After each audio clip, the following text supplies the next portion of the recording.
Hey everybody, Matt LaPlante here again. Got another video for you. This one is going to be on the coronavirus part 2 because there's still a lot of people running around like their hair's on fire, especially given what's going on with the stock market. So I figured I'd bring a little bit of clarity and give you an opinion and some insight on some things that you probably haven't heard, and mainly because I can see a potential for a very strong economy post coronavirus panic. And it feels, I'm a huge fan of Lord of the Rings. I had to read it in high school or junior high, and The Hobbit and all that stuff. And it reminds me right now, I feel a little bit like Gandalf in The Return of the King. Abandon your post! Flee for your lives!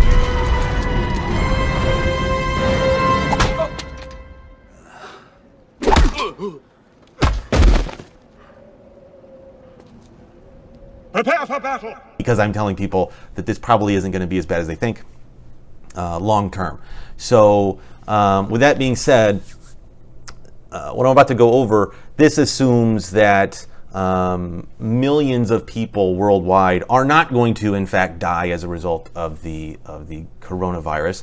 And just as a recording of this video, there's roughly 11,000 people are confirmed cases, I should say, with the coronavirus, and roughly 60% of them have recovered, so 60,000-ish in that range, and about, I think it's like 3,200, 3,300 people have passed away. I mean, I don't want to diminish that. That's a lot of people.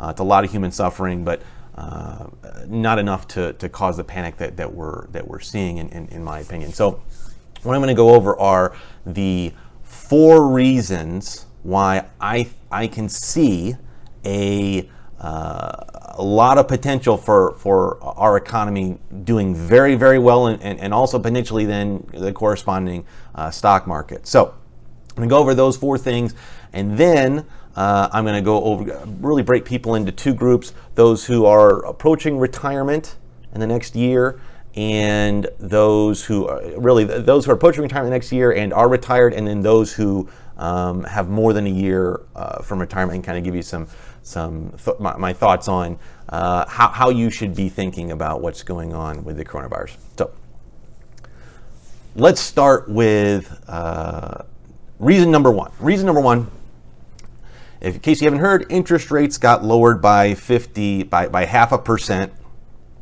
Just about a week ago, and that's a big deal. And the reason why this is such a big deal is that as interest rates come down, what that means is money is being pushed into our economy. So when money gets pushed into our economy, that means businesses have more to spend on things, consumers have more, and more importantly, what we're also starting to see, and we're probably going to see more of it as a result of interest rates coming down to record lows. I believe they're getting to the point where they've never been this low, where we're approaching that, literally historic lows. We're seeing people refinance their homes, which means, because they can reduce their payment, obviously, and have more money in their pocket. So that means consumers will have more money in their pocket to spend on whatever they want, rather than it going out to the mortgage. They have the same house, and some people may go out and buy a bigger house because they can afford it now with the lower interest rates. So more money in the hands of consumers is a good thing, and that could be very positive for our economy. Reason number two is employment is still at record highs. We just had some reports about the January numbers and early February with regards to what employment looked like, and it outpaced the number of jobs that were added by about 100,000 jobs, which is a huge amount. And so consumers, we are still employed. We still are making good money. We still have good jobs. All of that is very good for our economy. We're not seeing, as a result of the coronavirus, we're not seeing massive layoffs and people not and struggling to find work. That's still not the case. So that's reason number two why we have potential for a good economy. Reason number three, that this just happened as of the recording of this video, oil prices have fallen dramatically.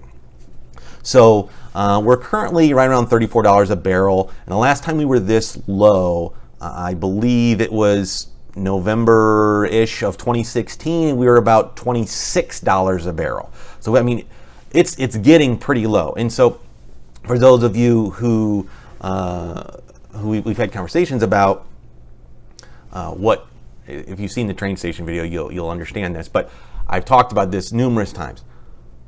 Oil is one of the prime ingredients for any economy to grow, or I should say, energy in general is one of the prime ingredients, because you need energy to do just about everything, whether it's to power the lights, or power the things in your business, or to transport things from one location to the other, whether it's planes, trains, automobiles, whatever. Right, so you need energy to do that. Well, we've had one of the main components just come down dramatically. So what that means is businesses are going to have to spend less money transporting their goods and services throughout the US and or the world, right? Also, and reason number two, this is a common theme you're probably hearing, is that us as consumers have more money in our pocket, because if oil goes down and stays low, we have more money in our pocket because we're not putting it out for oil to travel to and from work and things. So we have more spending power. So that's another good thing. Last but not least, number four, consumers are still consuming. We're still buying at our normal rates, which are very good. We're still, this is not just the US, but globally, we're still consuming a lot of stuff.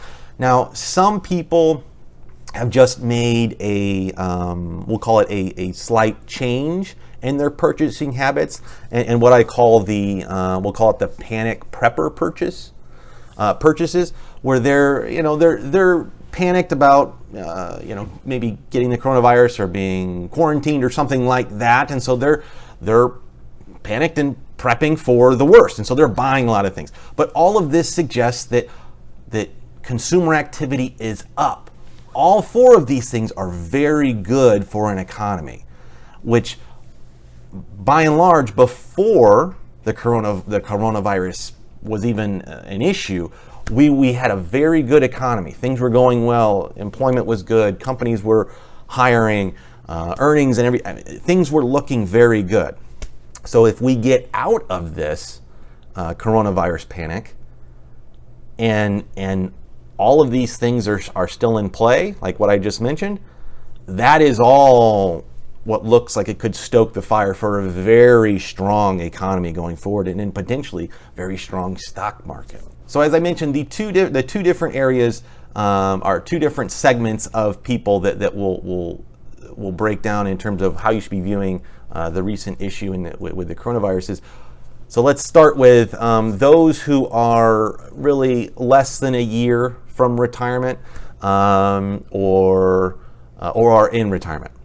So that group, I would say, the real question you want to have is, do I have 6 to 12 months of cash available so that I can maintain my lifestyle without selling my investments? That's the number one question you should be asking. If you do, I believe you're probably going to be fine. We're going to see the market rebound in the economy, and the subsequent everything just kind of come back from this. If not, the question is, why not?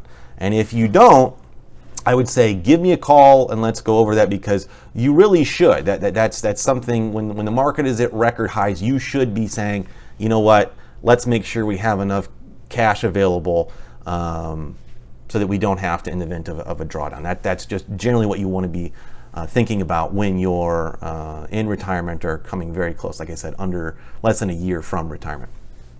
So group number 2. If you're in group number 2, and that's really everybody else, if you're more than a year from retirement, and most of you that are watching this are probably many years. When I say many years, I mean you're probably 5, 10, 20 years from retirement. And so for you, this is likely to be just a speed bump in the long road to retirement. And if you could fast forward just probably 6 months to maybe a year, you will probably struggle to even remember what happened with the coronavirus, is what I would guess. And so if you're in that road, or you're on that in that spectrum, the year or more, really 2, 5, 10 plus, this probably won't be a make or break for you. Now that's assuming that you keep working and you keep saving, keep doing those things regardless of what's going on in the market and the economy. Just keep on that path. If you keep on that path, your likelihood of success goes up, right? Because as long as you keep saving and you keep doing the things that you need to do, your likelihood goes up of actually, able to pursue your goals. So the big takeaway that I hope people take from this is that it's important to be a long-term investor and not a gambler. Long-term investors will likely be fine. Long-term investors are going to ride this out, and we'll probably in a while, as I mentioned, see the market higher, and it'll be just another dot on the in the annals of history that we can talk about. But for those of you who are what I call gamblers, those who are trying to sell out at the top and then buy back in at the bottom, those people will likely end up with nothing but empty pockets, because trying to time a market, it does not work. The gamblers always end up failing. So I'm going to end on that. Let's be long-term investors, not gamblers. I'll see you guys next time.